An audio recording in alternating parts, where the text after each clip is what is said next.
د حضرت حسن بصری رحمت الله علیه نه روایت دی چې پیغمبر علیه السلام وفرمایل چې الله پاک د رمضان په هر شپه کې شپږ لکه خلق د جهنم نه آزادوي، او کله چې آخري شپه شي نو د تیر شو آزاد شده خلکو په مقدار په دې یو شپه کې نور خلق هم د جهنم نه آزاد کی. دا د رمضان المبارک د میاشتې برکت دی. حدیث پاک مبارک کی دی چې جنت خیسته کول شي د کال د اول نه تر د کال اخره پورې د رمضان د میاشتې د پاره. د کال د اول نه تر اخره پورې دا سجاوټ کیږي، ډول ډال کیږي صرف د رمضان د پاره. او په جنت کې چې کومې حور العین دي یعنی غټو غټو سترګو والا حورانې هغې هم ډول ډال کوي د کال د ابتدا نه تر د کال اخره پورې د روزهدارو د پاره. نو کله چې رمضان راشي نو دا جنت الله ته سوال کوي، یا الله ما ته داخل کی په دې میاشت کې خپل بندیان یعنی حکم وته وکړه چې قیامت کې ما ته داخل شي. او دا غټ غټ سترګو والا حورانې الله ته سوال کوي، یا الله مقرر کړي زمونږ دپاره په دې میاشت کې خاوندان ستا د بندیانو نه. نو په دې میاشت کې چې چا په چا مسلمان باندې تهمت اونو لګو او نشې والا سیز یعنی شراب وغیره ونسکل نو الله پاک به د ګناهونه معاف کی. او چا چې په دې میاشت کې په یو مسلمان تهمت ولګو یا نشې والا سیز استعمال کو نو د یو کال نیک عملونه یعنی د هغې برکتونه به الله پاک برباد کی. نو په دې نیکو شپو ورځو کې د نیکۍ هغه ثواب زیاتیږي، ډیر ثواب ورکول کیږي.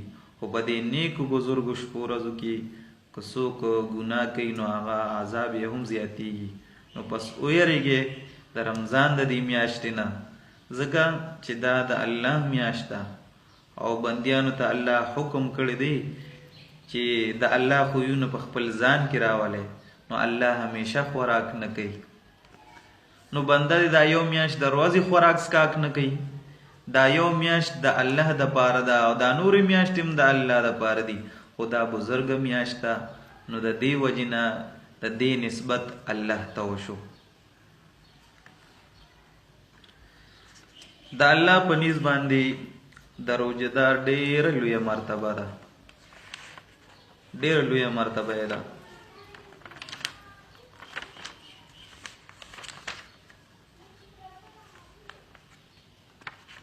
حدیث پاک مبارک کی دی چې د بنیادمو د نیکو د پاره یو پلس نه واخله یو په 900 پورې دا ثواب مقرر شوی دی. خو الله فرمایي چې د روزې د پاره حد مقرر نه دی، روزه خاص ما د پاره ده او زه به د دې بدله ورکوم. او یو حدیث پاک مبارک کی دی چې څوک روزه ونیسي هر عزتمند میاشت کې د زیارت جمعې او خالی په ورځ نو د 100 کالو د عبادت ثواب ورله الله پاک ورکي. دا بزرګ میاشتې دا څلور دي، یو ته رجب وی بزرګ میاشت، یو ته ذوالقعده وی د میانې میاشت، او یو ته ذوالحجه د لوی اختر میاشت، او یو محرم د عاشورې میاشت. دا څلور میاشتې دي ته اشهر حرم وی. نو حدیث پاک مبارک کی دی من صام فی کل شهر حرام الخمیس والجمعة والسبت كتب الله له عبادت 700 سنة. چا چې د اشهر حرم په هر میاشت کې روزه ونیوله د زیارت جمعې او خالی نو د 100 کالو د عبادت ثواب ورله الله پاک ورکي. او بل حدیث پاک مبارک کی دی من صام 3 ایام من شهر الحرام الخمیس والجمعة والسبت كتب الله له عبادت سنتين. چې چا روزه ونیوله په محترمو میاشتو کې 3 ورځې جمعه خالی او زیارت نو عملنامه کې بورلا ولیکل شي عبادت د 2 کالو. نو دی یو حدیث پاک مبارک کې 2 کال راغلی دي او بلکې 100 کال راغلی دي.